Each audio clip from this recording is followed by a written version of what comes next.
తెలంగాణ తీసాడు వేస్ట్ కాదు తీసేది అర్థం మొక్కలు మళ్ళీ అడుగు ఖర్చు తప్ప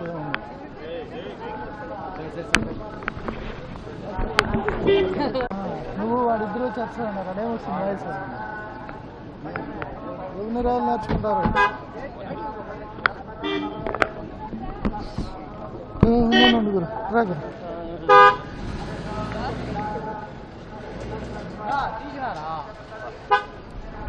ఏముంది శర్మ గారు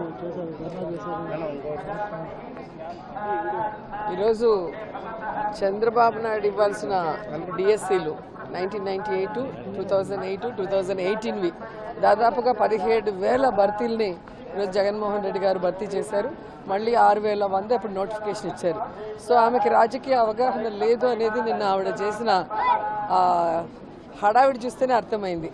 4.5 సంవత్సరాలు ఆంధ్రాలో లేకుండా తెలంగాణ బిడ్డని తెలంగాణ ప్రజలకు అండగా ఉంటానని ఈరోజు జగనన్న మీద విషం చింతూ షర్మిల గారు చేసే ఈ ఆరాటాలు పోరాటాలన్నీ చూస్తే ప్రజలకు అర్థమైపోయింది. ఇది కేవలం చంద్రబాబు నాయుడు కాంగ్రెస్ కలిసి ఆడుతున్న నాటకం. దాంట్లో షర్మిల గారిని పావుగా వాడుకుంటున్నారు అనేది అందరికి అర్థమవుతున్న విషయం. ఆయన ఎంత పంచాడు అనుకుంట వాళ్ళ అన్న తమ్ముళ్ళకి అక్క చెల్లెలకి లేదా భార్యలకి చెప్పాల్సిన అవసరం ఉంది. ఏదో మాట్లాడటం పిచ్చి మాటలు తప్ప మరొకటి కాదు. ఈరోజు రాజశేఖర రెడ్డి బిడ్డగా రాజశేఖర రెడ్డి గారు జగనన్నకి షర్మిలమ్మకి పేరు ప్రఖ్యాతులతో పాటు ఆస్తులు అన్నీ కూడా పనిచేశారు. ఇంకేం కావాలి?